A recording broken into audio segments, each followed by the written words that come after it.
And now I have the great pleasure to give the floor to our first speaker, Caroline Aboussada. Please, Caroline, you have the floor.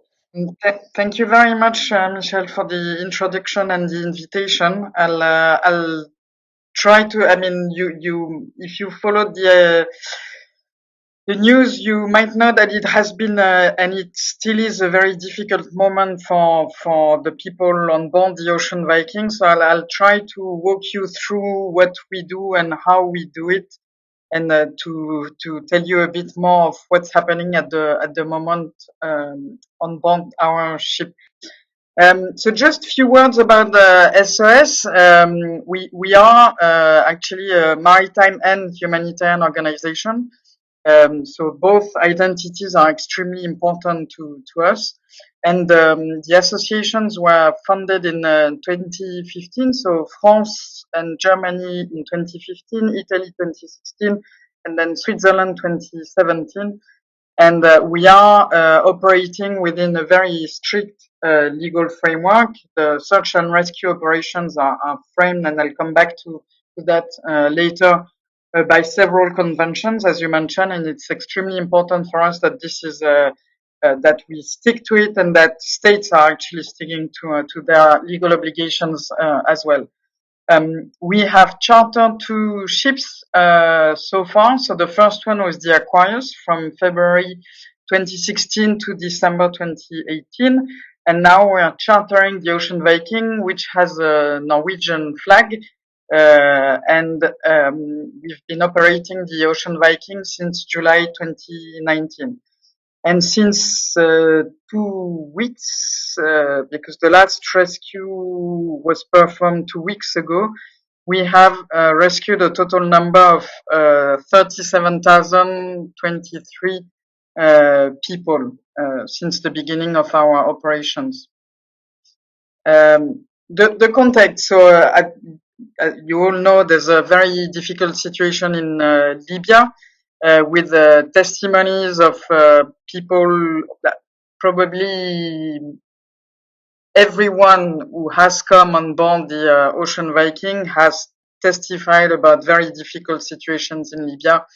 Family separations, abductions, arbitrary detentions, forced labor, torture, rape, etc., etc. So it has been monitored, and it has been shown with several news outlet as well being having reported on the situation, plus all the testimonies from the people. And the central Mediterranean route is still currently the deadliest migration route at the moment. Also because it's probably the route where we have more data available. But it's voilà, we are talking, the IOM, the International Organization for Migration, is speaking about 25,000 people dead at sea since 2014. So that's in the entire Mediterranean, not only the central one. An increase of 41% of the deaths in 2021 compared to the year before, and also an increase of the pushback. So it's not getting any better, contrary to what people actually think. The legal framework. I'm not going to bother you with that, but I think it's extremely important to just remember that it's, as I said, the search and rescue operations are very well framed. So we are talking about the duty to assist, the humanity, the principle of the rapid disembarkation, and the principle of a safe place. So a rescue is considered over when people are disembarked in the nearest safe place possible. So because we always get the same questions, and probably we're going to get them at the end of the discussion, but but why are you not disembarking people in Libya? Because it's not a safe place. Why are you not disembarking people in France or in elsewhere? Because it's not the nearest one, etc., etc. So that's why for me, it's extremely important that people know that we actually work according to the law, and that the law specifies that it's the nearest place of safety to where the rescue actually happened. We are facing few obstacles, and that's definitely a euphemism. The first bunch of obstacles is definitely the lack of coordination of authorities during the rescues. And of course it's different. And for the next two slides, I'm really talking about the situation before the arrival of the new Italian government. So before 3 weeks ago, there was the Italian authorities were active at least they were trying to respond to calls and to coordinate whenever possible, but they were isolated in that prospect. The Maltese authorities do not coordinate rescues, and they do not either provide a place of safety when the rescue happened in the south zone, which is exactly the case at the moment, because of the 6 rescues we did for the last rotation, 3 of them happened in the Maltese south zone. So they should be, according to the law, responsible for providing us, for providing the people on board a safe place of disembarkation.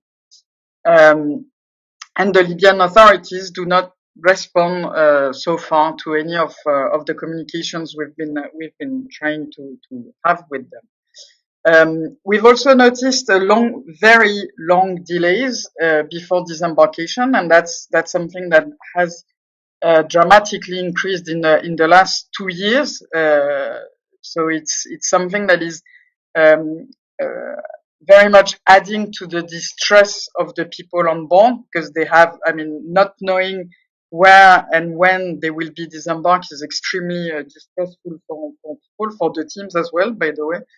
And we never really know how exactly does it work and when are we going to get a place of safety. We also noticed in the last 2 years that it's either a place of safety or a place of destination that is being provided to us, which definitely doesn't have the same meaning.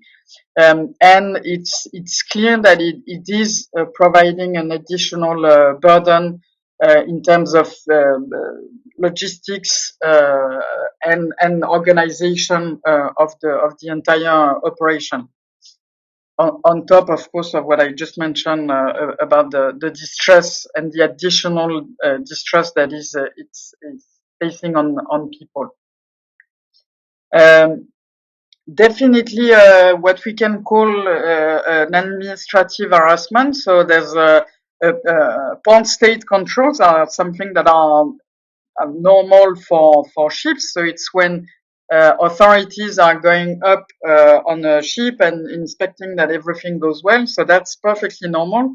What is not normal is to have so many in so very little time, and definitely it's a bit of the cat and the mouse game where they inspect and they inspect so well that they end up with like massive reports on everything that has to be changed, from the paint of the pin to the bulb of the light. So it's, and voilà, and it's delaying the fact that we can go back at sea. There has also been a recent campaign targeting all humanitarian ships on the certification for passenger limits, which is definitely creating an ethical debate, because it's a bit when, for example, on the Ocean Viking, the limit is 245, but then what do you do if you end up with a ship in distress right next to the Ocean Viking? Do you just say, no, sorry, we have exceeded our limit? It's ethically, morally, and complicated, and legally blurry. So it's we're now facing that, and that was before the elections in Italy, and it's there's also, just to finish that, and then I'll go on what's happening these days. there's also definitely a climate of mistrust with the Libyan Coast Guard. So they're not responding to our calls, not communicating when they hear about an open case or an embarkation in distress. They're not telling us. They're not coordinating, and we have noticed few cases where they come near the Ocean Viking and try to intimidate us, which is definitely not, creating a safe environment for operating. And definitely last but not least, in few words, we went back at sea at I think it was the 19th of October, started rescues 2 days after, and then heard via media that the Ministry of Interior in Italy was considering the possibility to ban us from entering territorial waters, Italian territorial waters. This was directed directly to two ships. One is the Humanity one run by the SOS Humanity organization. The second one was the Ocean Viking, so our ship. And then this has escalated in the last days with two ships, so the SOS Humanity and the MSF ships yesterday and before yesterday were asked to enter territorial waters because they wanted to get shelter from the bad weather, and then were asked to disembark only what was children and women, and they have, so it was children and women for Humanity One, and they left 35 men on board. And then for the Geo Barents, they disembarked 215 people and left the rest on board the ship, which has of course created a massive distress within the people left on board, safety concerns for the crews, and nobody knows what's gonna happen. The two ships have been asked to leave the port and go back to international waters. Both ships have denied that and are now entering into a legal battle. Concerning the Ocean Viking, the situation has deteriorated a lot in the last 2 days. People are in very bad shape. Some are now refusing to get food. We, of course, now start having people in such a distress that they are considering attempting to their lives.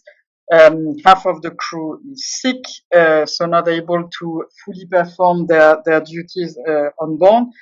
So it's extremely complicated.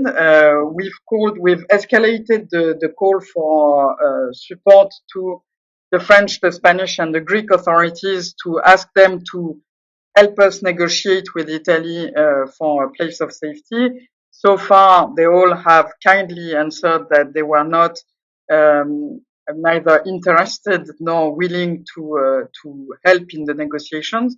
That was for the maritime authorities, and we're stranded at sea now so today is the 18th day for some of the survivors on board. So we are reaching really a point of where we're extremely worried, to be really honest with you. Thank you very much, Caroline. Thank you for your intervention. Thank you also for your continuing work for those migrants shipwrecked in the Mediterranean Sea. Caroline, if you want to add, I'm sure you have interesting things to add. Thank you. I mean, not very much to say apart from, building on what Vincent and Father Mussie have mentioned about the role of Italy. Clearly, Italy's role has been huge in the last years. Father Mussie mentioned the Mare Nostrum operation, which was a state-led operation that rescued over 100,000 people. and was stopped under the pressure of the EU. Under the argument being used was that, as Vincent mentioned, it was a pull factor. I mean, there has been numerous studies now that have shown that it's not because you have like two NGO boats in international waters that people are actually taking um, unseaworthy embarkations to leave Libya. But still, it's one of those myths that keep popping up from time to time on the topic.